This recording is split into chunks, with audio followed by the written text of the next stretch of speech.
ಸ್ನೇಹಿತರೆ, ನಮ್ಮ ದೊಡ್ಡಬಳ್ಳಾಪುರ ತಾಲೂಕಿನಲ್ಲಿ ಒಂದೊಂದು ಹತ್ರ ಸಣ್ಣ ನದಿ, ಒಂದೊಂದು ಹತ್ರ ದೊಡ್ಡ ನದಿಗಳು ಜಾಸ್ತಿ ಹುಡ್ತವೆ.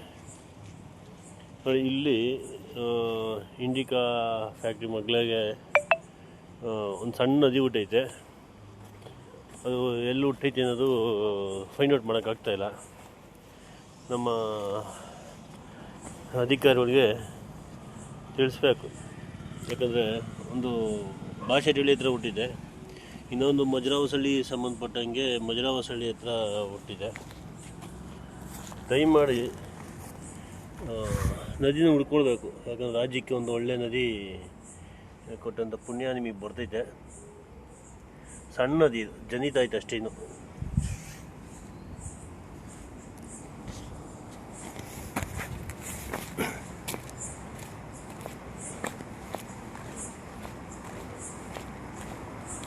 ಈಗ ಸುಮಾರು ಸರಿ ಕಂಪ್ನಿ ವಿರುದ್ಧವಾಗಿ ದೂರು ನೀಡಿದ್ದೀವಿ. ದೂರು ನೀಡಿದ್ರು ಕೂಡ ಏನು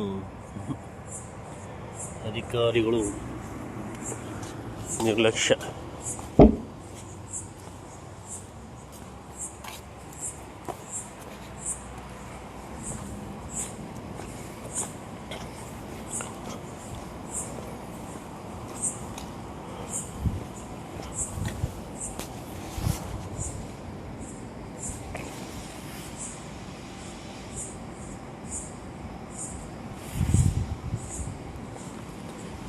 ಇವರು ನಮ್ಮ ಅಧಿಕಾರಿಗಳು ಸಂವಿಧಾನಾತ್ಮಕವಾಗಿ ಖಂಡಿತ ಕೆಲಸ ಮಾಡ್ತಾಯಿಲ್ಲ.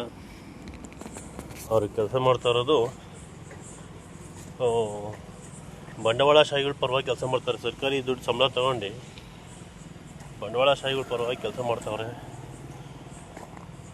ಯಾಕಂದರೆ ಈ ಕಾರ್ಖಾನೆಗಳ ವಿರುದ್ಧವಾಗಿ, ಇದೇ ಇಂಡಿಕಾ ಕಂಪ್ನಿ ಕಾರ್ಖಾನೆ ವಿರುದ್ಧವಾಗಿ ಸುಮಾರು 4-5 ಬಾರಿ ಹೆಚ್ಚು ನಾವು ದೂರು ನೀಡಿದ್ದೀವಿ. ಏನು ಕ್ರಮ ತಗೊಳ್ಳಲ್ಲ.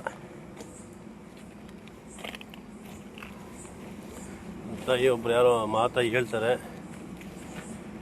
ಒಂದು ರಿಟೇಲ್ ಕಂಪ್ನಿಗೆ ದೂರು ನೀಡಿದ್ವಿ. ನಾವು ದೂರು ನೀಡಿ 2 ದಿನ ನಂತರ ಬಂದು ಪರೀಕ್ಷೆ ಮಾಡಿದ್ರು. ಅದು ಕಾರ್ಖಾನೆ ನೀರಲ್ಲ, ವ್ಯಾನ್ ತೊಳೆದಿರೋ ನೀರು ಅಂತ ಹೇಳ್ತಾರೆ. ಇವ್ರೇನು ಬಂದು ಪೈಪ್ ಹಿಡ್ದಿದ್ರ, ಮೋಟ್ರ್ ಆನ್ ಮಾಡಿದ್ರ ವ್ಯಾನ್ ತೊಳೆಯೋಕ್ಕೆ? ನೋಡಿ, ದಯಮಾಡಿ ಬಂದು ಸೂಕ್ತ ಕಾನೂನು ಕ್ರಮ ತಗೊಳ್ಳಿ.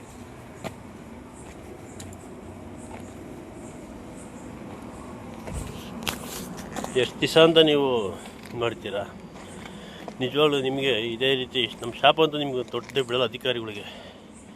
ಇವತ್ತು ನಮ್ಮ ಕುಡಿಯೋ ನೀರು, ನಮ್ಮ ಕೆರೆ ನೀರು ತೊಳ್ಕೊಳಕ್ಕೂ ಅಷ್ಟು ನಮ್ಮಲ್ಲಿ ಇಲ್ಲ, ಅಷ್ಟು ಹಾಳಾಗೋಗಿದೆ. ಈ ಥರ ಕಾರ್ಖಾನೆ ನೀರು ಬಿಡ್ತಾವ್ರೆ ಅಂತ ಹೇಳಿದ್ರೆ ಕೊಡಲ್ಲ, ನಿಲ್ಲಿಸಲ್ಲ, ಕಾನೂನು ಕ್ರಮ ತಗೊಳ್ಳಲ್ಲ.